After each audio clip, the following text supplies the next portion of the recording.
pour cette marche des agriculteurs, cette marche de l'agriculture qu'on pourrait même l'appeler, parce qu'aujourd'hui nous ne sommes pas les seuls présents. On a la chance d'être entourés par tous nos partenaires de l'agriculture, donc que ce soit les centres de gestion, les banques, les coopératives. Je vais sans doute en oublier beaucoup, mais c'est pour ça que je ne vais pas tous les citer, parce que sinon on va s'attirer les foudres de certains. Et ceux que je voudrais remercier tout particulièrement, c'est les maires qui sont là, avec leur écharpe. Bon, je crois que mon maire est là aussi, mais sans écharpe.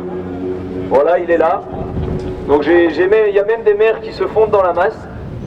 Donc merci à eux d'être venus. On pourrait le dire, tout simplement, ce sont des maires courageux qui ne vont pas dans le sens de certains maires appelés courage, ceux que je ne comprends pas. Je ne comprends même pas pourquoi on les appelle comme ça. Des maires qui ont une vision électoraliste. C'est sûr que c'est très simple de sortir un arrêté contre les produits phytosanitaires.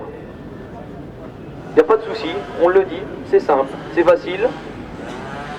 Mais aujourd'hui, j'aimerais vraiment saluer ceux qui sont là, parce qu'ils ont compris, ils ont cherché un petit peu plus, parce que franchement, venir aujourd'hui, merci à eux.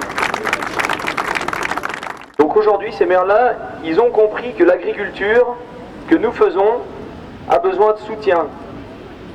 Donc ce soutien, on le cherche auprès de nos élus présents, auprès de nos élus qui sont excusés. Donc il y en a pas mal qui nous ont envoyé des mails, qui nous ont vus à la ferme naturellement la semaine dernière, qui se sont excusés de leur absence, mais qui sont bien présents avec nous. Donc aujourd'hui, l'agriculture, comme vous le voyez, toutes les semaines, il n'y a pas une semaine qui se passe sans qu'il y ait un nouveau débat.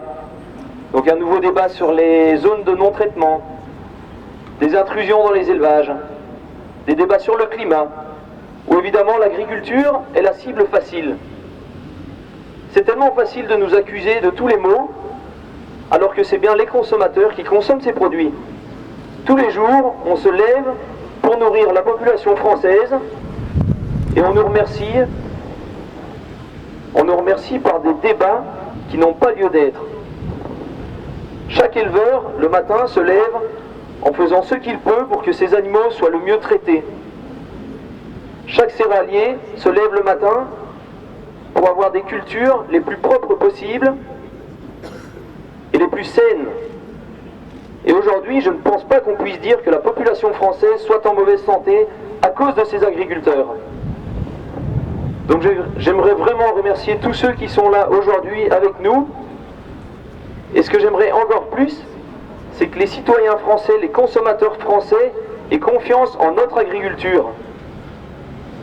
Parce que si c'est la 3e année qu'on ait sacré l'agriculture la plus respectueuse, la plus durable au monde, ça ne sort pas de nulle part.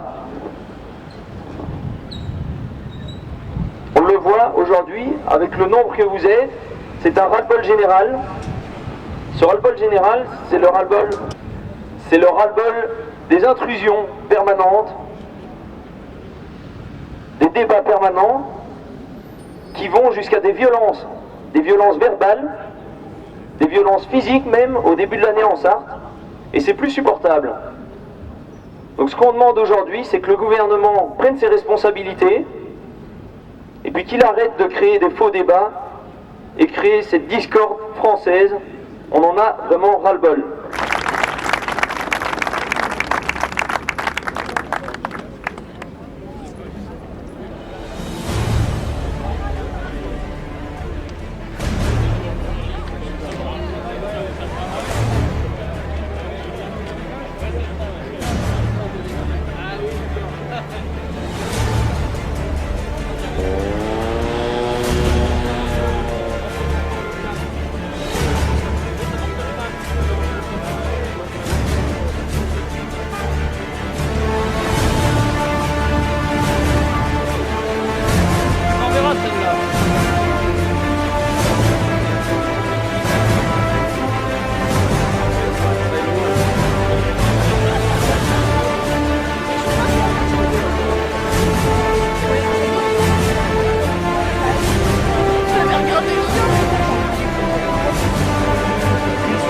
Vous voyez